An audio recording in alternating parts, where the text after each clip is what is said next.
Chers téléspectateurs, bonsoir chez vous et merci Nandenge Boyambaka biso mikolo nyonso nakati ya ba salon nabino. Na salon nabino et comme lokola kaka lisolo tozo solo la wana ke toyebisa bino makamoni nezo leka nakati ya mboka. Touti ko subir, je dis bien ko subir. Likamomoko ya mawa mingi. Ya mao zo mona ke ba Congolais, to comité to tozalaka ba bololé puisque tozo kima mboka na biso makambize ibele zo simbate tozo kene na ba mboka mosusu pana okende koluka mais bato pe ba mboka mosusu ba mona mboka na biso eza mboka moko munene eza mboka moko ezali très riche eza mboka moko eza na ba potentialité makasi bango pe baza koyawa. Mais biso ba bololé tokoyamba bato wana na ndenge moko ya malamu baye pa na biso baye koluka mombongo baye ko s'enrichir au détriment ya peuple congolais parce que peuple congolais na likambo wana na ebité hein tout ça qu'on se retrouver té mais likambo yo papa Molière naza politicien té puis au moni ba politicien belé au peuple congolais na l'air biso tozaki ba jeune bakoye biso balabi toi longue bouche comme crocodile dans la mer c'est-à-dire oza monoko molai puisque okosa eleki yo nde ba politicien mingi awa ozomona oh le peuple boza kosala nini mpo na peuple yango puisque peuple wana ti lelo yo na minute oyo peuple wana azomona eloko moko te banzela eza te bamituka eza te bacourant eza te bamai eza te biloko eza te biloko nyonso eza mabe na mboka na biso mais okende obelela wapi omeki obelela bakongondone yo tu vas être ngondone euti na verbe ngondo wana na Kiswahili babengaka yango boyon wana ata ozalaka na malaria ebombanaki okanisi ke omeli bakiso baza kotikaka na babalabala ou bien quoi okanisi ke oza obiki na ndenge ya malaria nzoka nde malaria ebombanaki na mosapi oyo ya suka oyo ya lokolo donc ezozela kaka occasion moko nde soki babeti o boyon na kati ya bahomoplate nde okomona sa sikoyo malaria wana emati yo okomi kaka mine eza kobetaka yo fièvre 42 43 wana mboka na biso mboka ezosimba te mpona nini na bandi na lisolo wana jeune congolais akamati alobi ke akende koluka puisque awa ntina moko ya koluka eza te basalaire awa ezala kaka $50 $70 soki ozwi $100 eza horoscope yango wana naza kokebisa bino bakolo bakompagnie soi-disant compagnie oyo boza kofutaka ti lelo oyo moto $30 $50 $70 olobi non eza problème puisque etali smig na mboka na biso balobaki ke minimum ça veut dire que oyo l'état andimi afuta moto ezali $50. Comment voulez-vous avec $50 okamata olie ozala mwasi ozala bana oza locataire olie sa famille na yo avec $50? Mais l'état na biso bazokanga miso na minute nazoloba ministère soki ENC soki banini wana etc. smig ya congolais eza combien ti lelo smig nano eyebani te tokosala commission soki bomoni ke bato balobi bakosala commission ya compagnie Kitunga ça veut dire que bakamataka bakende nango kaka tozela soki glissement soki nini mais réponse comme telle badepute iyolela baye kolia mbongo badepute boye kolia mbongo botangelanga depute moko oyo azali valable oyo akendeki na parlement mikolo oyo alobi likambo etali population etali courant etali mai etali transport etali soin badepute disparu. Bayebi ke tikali bango mikolo mike. Mikolo mike te. Bango de baza pour que mikolo mike wana continue ka ndenge wana. Puisque boyebi ke wana la population ba retourna bino. Bilan na bino eza nini? Bosalaki nini? Botala bino moko makambo lekaki na Assemblée nationale sans commentaire ba député babundi.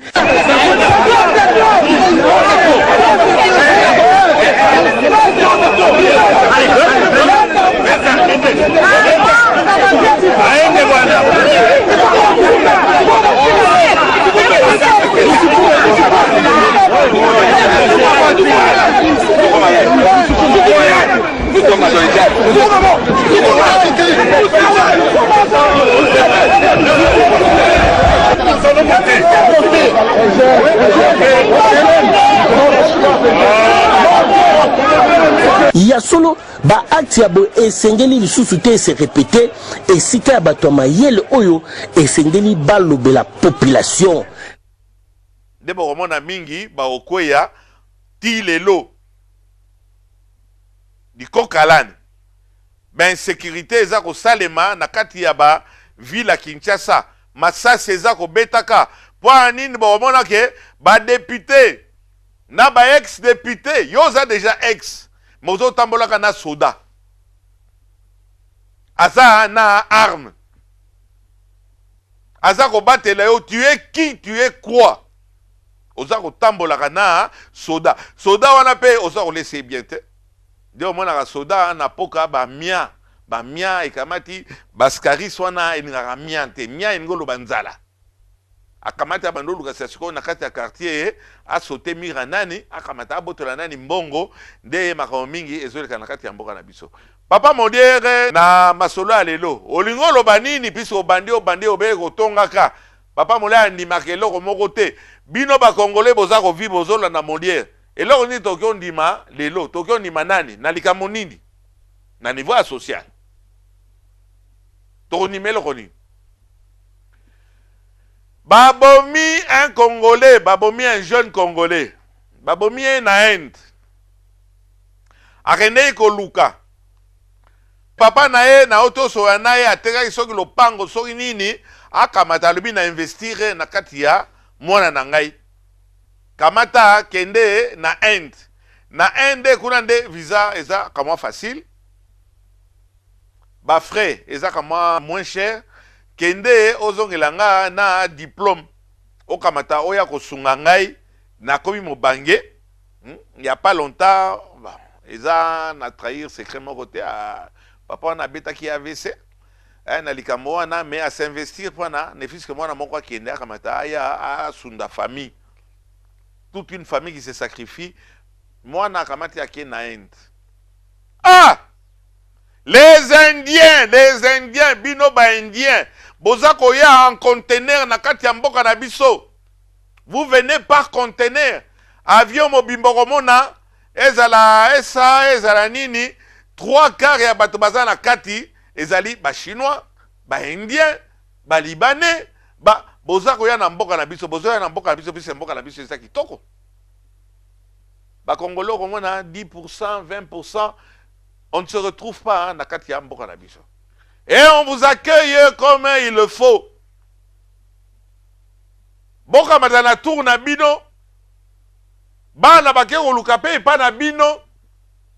Il y a à peu près 3000 4000 Congolais na Inde. Principalement na New Delhi. Boka mata. Boka de robomela biso mwana. Il avait 28 ans. Comme on a Olivier Masonga. Bozomona, botala kamwa, bogos. Na fleur et âge. Bobo mieux pas anine.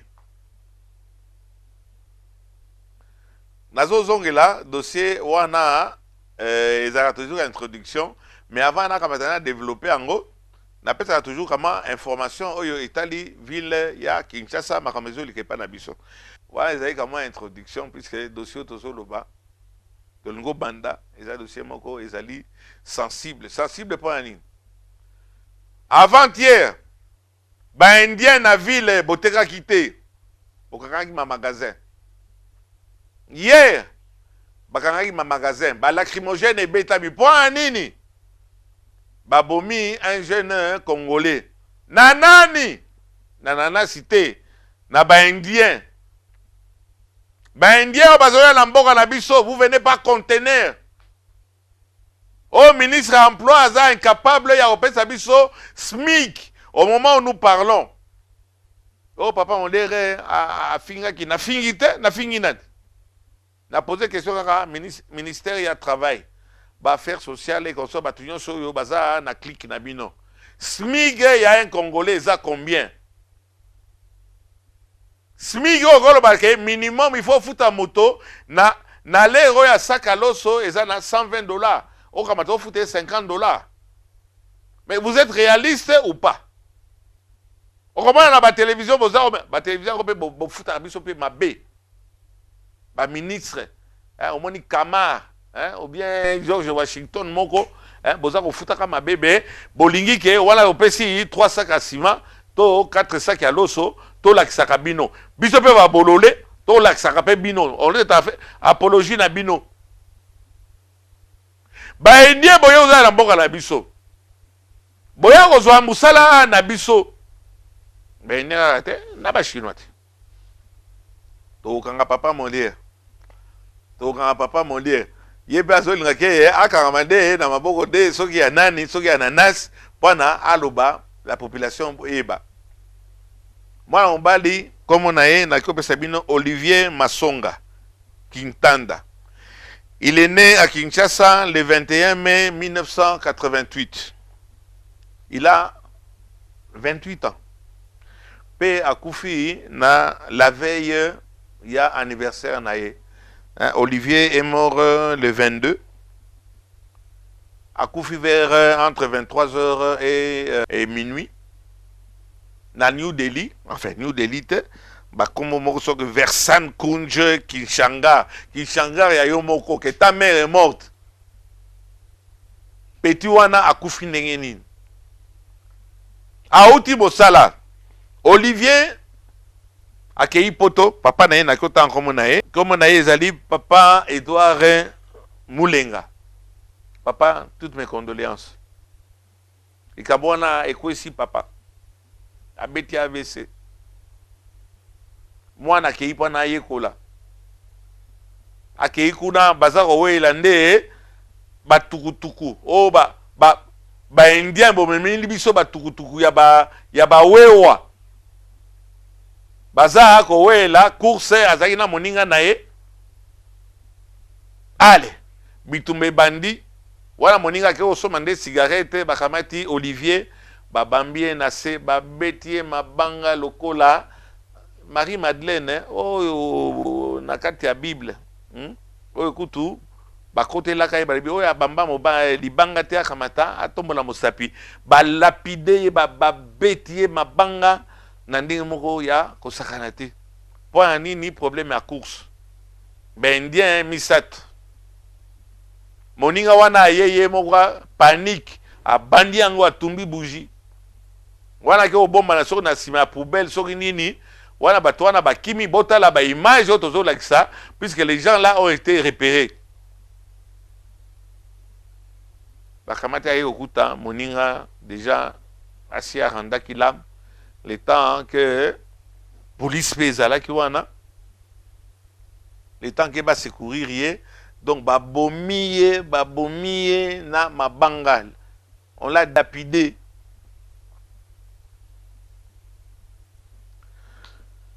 Mais ce n'est qu'un nègre, ce n'est qu'un noir, puisque motomoko a quitté indien nandenge ya qui racisme. Indien malamwa bimana mboa qui a le bimana moto. Il y a une chose que peu d'Indiens sont prêts à admettre, c'est que non seulement ils discriminent les étrangers, mais ils se discriminent entre eux, entre les différentes castes, entre les différentes régions. On est régionaliste, on se sent mieux lorsqu'on reste dans notre propre groupe. Et c'est une mauvaise chose car les gens se coupent eux-mêmes d'énormément de possibilités d'échanger. C'est triste, mais c'est vrai. Tout le monde le fait. Ah ouais, bateau bateau yana ba conteneur wana nos amis les Indiens. bango nde basakalaka meme awa bazosakana na bana na biso ya basi. Mais jamais okomona indienne qui est congolais, moto moindo, ndombe, abala indienne. Pas même oyokake na règle wana exception ezala. Bato wana baye ko sala ndembongo epa na biso, mais nous les accueillons. Bazo sala musala na bango. Awa tokyo kamata na likambo yo to kamata to condamner ba indien nyonso. Ba indien ya malamu bazali. Ba indien oyo baye ko investir bazali. Ba indien oyo toza komona na mosala bazo ya kosala pe eza komona na bazali. Baza peut-être 10%. Na ba chinois. Naza xénophobe te. O eza incitation te, mais elle est catée.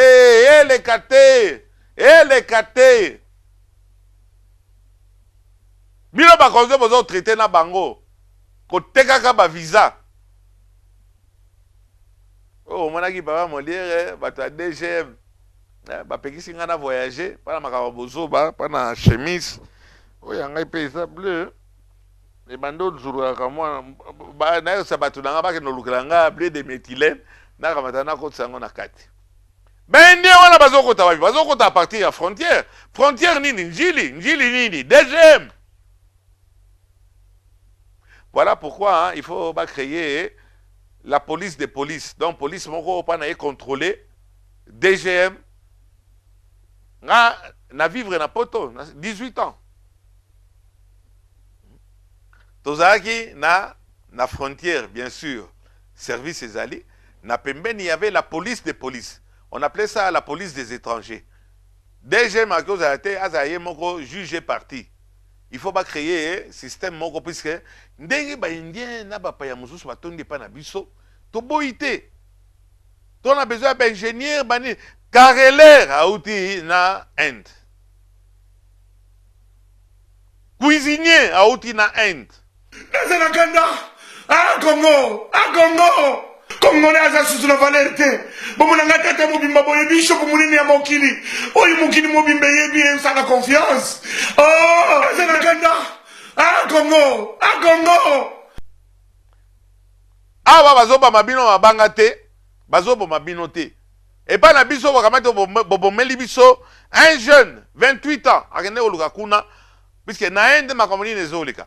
Inde ezali pays moko, attention, la Russie baza deuxième après la Chine au point de vue démographie, bon, même la technologie baza mosika, eza bato baza na bombe atomique. Biloko mingi ezouta na Inde, biloko moko baza likolo. Nde ba jeune bazo kene mingi. Les Indiens sont en train de rouler les Congolais ici. Ba université à Lukuta. Yo yawa papa lokola papa wana ba auto bomla mo anae akamati afuti mbongo pa na mwana ke no voyager. Des escrocs, il y en a partout, chez nous comme chez eux. Que ce soit en Chine, que ce soit en Inde, que ce soit je ne sais pas na bamboka nini, ça existe. Pour les étudiants africains en Inde, la désillusion ne vient pas que du racisme. Certains se font aussi escroquer par leur université d'accueil. C'est le cas de ce groupe. Aujourd'hui, ils sont venus demander de l'aide à la Cour des droits de l'homme. On a été amenés par une agence, Travel Speed. En arrivant ici, on est venu avec des documents de Loyola School Business. Et en arrivant, on a trouvé que le collège s'appelait Bangalore International College. Les classes, elles sont assez réduites. Parce que déjà, moi, j'ai constaté qu'il y avait 3 salles de classe. Et une salle qui s'appelait, pour certains, c'était le labo, pour d'autres, c'était la salle d'informatique. La salle d'informatique, il y a des ordinateurs, mais apparemment, ces ordinateurs ne fonctionnent pas. Parfois, on terminait le cours d'anglais, on nous demandait, entrez dans la salle d'informatique, faites comme si vous utilisiez la machine. Et on le faisait aussi, on prend des photos, ils mettent sur Internet et c'est tout. Certains n'ont même pas de cours du tout. Je suis venu pour le master, il s'est trouvé qu'il n'y a pas de master chez eux. Ils m'ont menti. Ça, c'est la mention, c'est plus que la mention humaine. Puisque quand on quitte le pays pour venir jusqu'à ici et payer des millions, et arriver ici, vous dites que vous avez master, vous n'avez même pas master. C'est grave. Le tout nouveau Bangalore International College, qui coûte $2700 par an, se vantait d'être affilié à la prestigieuse Bangalore University. Mais une fois sur place, les étudiants ont réalisé que c'était un mensonge. Le diplôme qu'ils sont venus chercher de si loin ne vaudra rien du tout. Actuellement, je compte d'abord récupérer mes documents qui sont au collège parce qu'ils avaient exigé des documents originaux. Alors là maintenant, nous ne pouvons pas changer de collège parce qu'eux, ils ont tous nos documents et ils ne veulent pas nous les remettre. Et aussi, on a quand même dépensé quelque chose pour venir ici. Si c'est possible qu'ils nous remettent ne fût-ce que l'argent de l'inscription, ça nous permettra peut-être d'aller vers d'autres collèges qui sont affiliés. Le directeur du Bangalore International College n'a pas répondu à nos demandes d'interview. Selon la commissaire des droits de l'homme de la région, d'autres universités ont escroqué des étudiants africains de la même façon.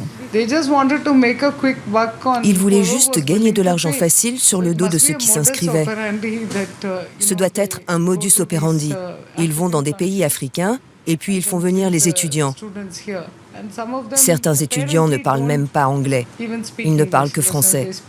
Alors je ne vois pas bien comment ils peuvent suivre des cours ici. Le ministre responsable de cette région n'a pas non plus répondu à nos demandes d'entretien. En revanche, le chef de la police a accepté de nous recevoir. S'il dit ne pas être au courant des problèmes d'escroquerie, il a suivi de près le cas de l'attaque des étudiants tanzaniens. Pensez-vous qu'on a attaqué ces étudiants parce qu'ils sont africains ? Absolument pas. C'est juste une bagarre sur le bord de la route. Il y a des gens qui profitent de la situation. Ça arrive. Tout va bien. Mais ces étudiants n'avaient rien à voir avec l'accident. Oui, tout à fait. On peut dire que c'était un cas d'erreur sur la personne. Une bagarre, c'est tout. Mais ils ont été attaqués parce qu'ils étaient africains. Non, non. S'ils avaient été indiens, on ne les aurait pas attaqués, si ? Non, non, c'est faux. Des étudiants africains nous ont dit qu'il y avait beaucoup d'incidents où ils étaient attaqués dans la rue sans raison ou pour des petites histoires. Moi, je dis qu'il n'y a rien de la sorte. Ça n'existe pas ? Non, s'il se passe quelque chose, eh bien, parfois, c'est peut-être à cause de leur comportement. Ce n'est pas qu'ils sont étrangers ou africains, non. Il doit y avoir une raison. Il doit y avoir une étincelle. Vous ne pensez pas qu'il y a des Indiens qui n'aiment pas les Africains ? Non, non. Dans tous les pays, il y a des problèmes. Parfois, on ne peut pas contrôler le comportement humain. Ce sont des cas isolés. Peut-être que le racisme existe dans tous les pays. Non, non, pas du tout. Le racisme n'existe pas ici. Non, il n'y a rien de la sorte ici. Le chef de la police nous a remis un document. Une circulaire qui propose des solutions pour limiter les tensions entre les Indiens et les étudiants africains. L'idée principale, obliger les étudiants étrangers à s'enregistrer auprès de la police. Une mesure faite a priori pour rassurer les Indiens plutôt que les étudiants. Mais Tanguy et ses camarades comptent continuer à se battre pour que leur voix soit entendue. Et surtout afin d'améliorer les conditions pour les milliers de jeunes Africains qui viendront étudier en Inde dans les années à venir. Mais bon, comme t'as pas de problème, il y a un taxi. Un Congolais. He was beaten to death in the Kishangarh area, and eyewitnesses have claimed that the Congolese national got into an argument with some men, after which he was attacked with stones and bricks. Bhavtosh Singh was tracking cab on foreign national while he was returning, and then he was attacked. And Nitisha, like you were saying right now, the police are keeping a tab on foreign nationals, and this is not the first time that the capital is seeing such an incident where an African national has been involved, right? Right, this is not the first time where a foreign national has been attacked. There are several incidents in the past also where, this time it has happened in the South Delhi's Kishangarh area when the 23-year-old victim was returning home. That is when it happened, and what we have got to know is that he was apparently, this is what the eyewitness have told cops, that the victim was chased and beaten up for 20 meters, and he had received injuries on his head and face, and when he was taken to the hospital, he was declared drop dead. And Nitisha, could you give us some idea about the location where this incident has happened? Is this one of the busy areas? Where this incident has taken place, it's not a very busy area, but a lot of foreign nationals, African nationals, stay in this area. Mais maintenant, est-ce que tu as bêta c'était? Donc, maintenant, le rôle est incident ou accident. Ba autorité na biso qui dit ba. Bon qui montre à l'obité. Bon kamata bo me robomata belge moko bien nini romona nini. Ba tala ba marche. Je suis ceci, je suis cela. Babomi Olivier Akoufi, je ne vais pas beaucoup m'étendre là-dessus. Mais ambassade Nabiso, la plupart des ambassadeurs rawa, puisqu'il paraît que bambon est comme un retard et tout. Mosala da bango nini côté kaka ba visa. À part ça baza na fonction mosusu te. Bonke de otala ne fiske mwana wana azali wapi aza na morgue ya New Delhi. Aza na kati ya morgue. Nana ko soutenir bango. Ba petit wana baza na mbongo te. Ezala au niveau ya justice, les Indiens, l'Indien est foncièrement xénophobe. Vers 17h, parce que l'incident a commencé vers 17h dans le métro, il y a des Indiens qui ont commencé à leur prendre en photo avec leur appareil, plutôt avec leur téléphone, pour pouvoir se marrer et puis pour pouvoir se moquer à la sortie du métro. Les Indiens ont accusé les jeunes étudiants africains d'avoir harcelé une fille dans le métro. Alors là, la foule a commencé à s'amasser. Et quand ils ont vu que la foule devenait grande, ils sont partis à l'abri de la police installée dans la station de métro. Les policiers sont sortis de l'abri, n'ont pas apporté une assistance à ces étudiants africains. Ils ont laissé justement la foule entrer dans l'abri pour pouvoir venir les bastonner.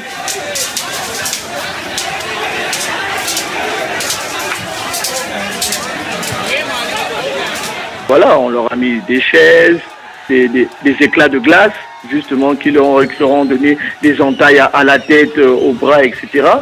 Il y a eu des coups de ceinture, et comme vous pouvez le constater dans la vidéo, on voit la police en train de ricaner de ce qui est en train de se passer. Parce que pour eux, c'est pas grave, en fait. C'est juste des Noirs qui sont en train de tabasser. C'est rien de grave, c'est juste anodin. Comme on peut dire à papa mon lire aux xénophobes, quoique mais il y a la justice. Ambassade Nabiso. Maman on a obéi le côté visa. Est-ce que ok ne fiske quoi assister si que bimbe moi na wana et pas ya Olivier Azali. Bosali nini? Est-ce que vous contactez les fils de famille na Bangwawa, il y a un ministère ou un machin là, ceux qui y a étranger, Bossalinine. Puisque j'ai parlé au papa de Olivier qui a été sauvagement assassiné, lapidé, et je dois féliciter un Indien. La félicité Indien on est ambassadeur il y a Inde à Kinshasa. Oyo ayambaki papa wana ayambaki était puisque ayoka ki babomi bande kodei babomi un congolais là-bas ayambi et puisque ba ko senga visa de façon à ce que balanda et bembeza kuna ce qui ba ko sa ndenge nini et l'ambassadeur ya Inde bon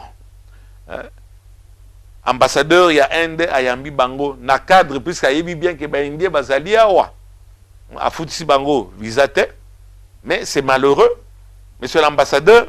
Oyebi, qu'est-ce que ça a comme implication dans Mboka Nabiso? Nous eussions pensé que ne fût-ce que Oyo, visa yo Pessi, au Kamata, deux billets d'avion, 3 billets d'avion, séjour. Il y a papa, il y a auto perdre, moi, anaye, tué par des Indiens, Baba Banderonayo, au Kamata, ne fût-ce que séjour, offrir Bango, pendant au sauvegarder. Intérêt, il y a un Indien à yo au Bazalia. Kasiko juge c'est lui. Bah si son juge va Kasiko. Pardon chérie.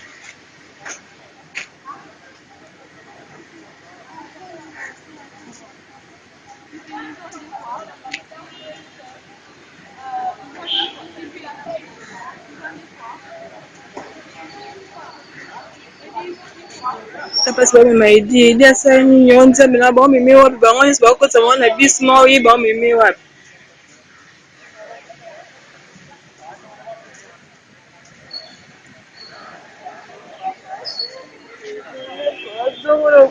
mon Dieu mon frère nzambe aka fasa ce tambola mais bien Dieu mon frère nzambe aka fasa je vous jure Fido mais le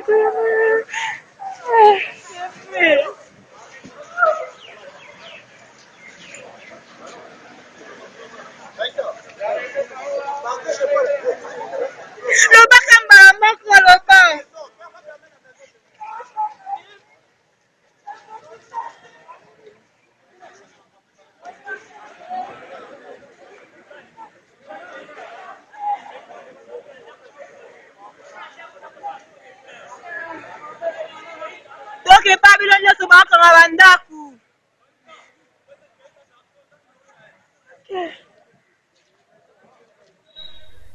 C'est yo ambassadeur vous avez un rôle moko munene pour calmer Karume Roger. Au calmer puisque dès au moment qui avant-hier ba indien vos salité. Les Cambo so bo calmer en côté et nous espérons que ba autorité na biso ils vont s'impliquer de façon à ce que basengi kuna na morgue pas ne pas préparer moi en attendant basa l'autopsie mais ce que bolingo rapatrier corps c'est $15,000. Monsieur l'ambassadeur il y a Inde kamata na bandeko na o batondia ba yekoluka mbongo wawa kamata na fiske au niveau humanitaire eza na kati ya ba attribution na yo en tant que ambassadeur eza na rôle wana te mais pour calmer le jeu puisque na ndenge boza ko traiter bandeko na biso ndenge petio ya kufi ba bambie mabanga moninga zaki pembeni ba yebisi biso pe akufi botala bilongi nini ba indien baza ko traiter ba congolais ba indien otoza ya bango malamu bazo traiter c'est la réciprocité ici on n'a jamais dilapidé eza incitation à la haine ezali kaka nous tozo sengande droit na biso bakozi na biso boke notala Olivier azakuna na moninga na ye on nous dit que auto okufa botaka ndenge ba betaki bango. Donc, tous on a besoin que tout le monde la likambo yo, tout le monde sango awate, parce qu'on sait que ça va continuer. Marmite à to kanyi ango. Ah, bokanyi marmite ya Olivier te. Et kotoka, et à un certain moment ça va exploser. Et c'est ça que l'ambassadeur y a Inde, et ça xénophobie te. On a beaucoup d'Indiens. Awa. Mingi ba regretter, ba le bilikamone iko sale maté. On ne peut pas prendre tous les Indiens bakamata. Batia bango nakati ya sani moko que voilà bendia nyoso bazama be c'est faux bendia bien bazali bendia bien au baradi pe ba investir rawa bazali hein? Ne faisons pas l'amalgame, on demande tout simplement c'est que ba konzina biso bokamata bolandi lango dikamoana lokola si lui fallu que ezala un belge un français ou le bas maréchal, que sais-je encore, Bakamata, Balandelika Moana, et monsieur l'ambassadeur, ah non, tu présentes tes condoléances, bon, il y a un livre d'or, Bakamata, pour signer le codine. Monsieur l'ambassadeur, vous devez vous impliquer, puisque l'autorité n'a pas besoin de s'impliquer. Dans la télévision, et c'est un Congolais où il y a Koufikuna. Congolais aza sous la valeur te bomona ngata mobimba boye biso komulini ya mokili oyi mokili mobimba yebi ça la confiance oh Zenakanda Congo Zenakanda Congo pour bani sous xénophobie exact xénophobie te eza droit ezali droit en bolande lango monsieur l'ambassadeur kamata 2-3 billets le col est pas na biso mbongo ezate on a autre chose à faire.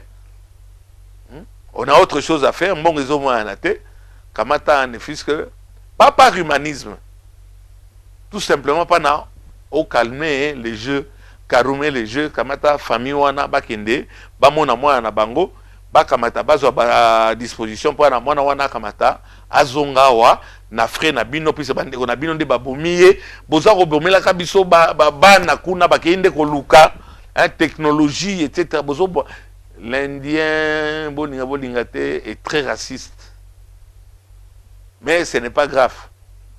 Tous les pays n'habitent pas congolais, tous les pays tous les racistes. Mais raciste, c'est le fait que Bokamata a incité à la haine. Bien au contraire, les Indiens va continuer, va protéger bango, va sécuriser bango. Mais moi, Nabiso wana Bakamata azonga baya okundaye na mboka ya tata ya bakoko na bango bakama. Donc j'ai été assez long, c'est puisque Monique Likamwana est touché mingi. Ah mon peuple, chers téléspectateurs, merci beaucoup, merci de nous avoir suivis et à vous